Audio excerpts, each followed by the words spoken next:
How to transfer a folder with the projects from a device to a device using the online version of the Kluch application. Look, we have a folder with several projects here. The folder is called test folder.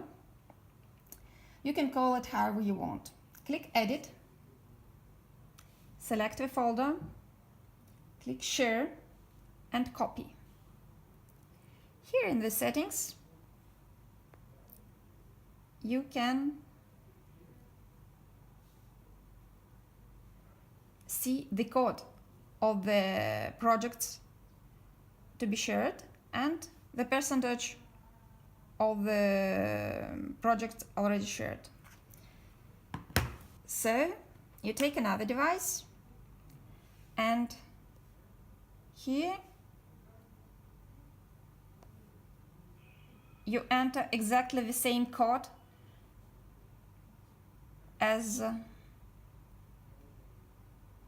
in the previous device, and you see that the projects to be shared. After the full download,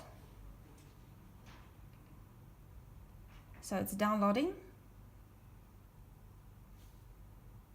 okay. After a full download, this folder will appear in the share direction here. So it's done.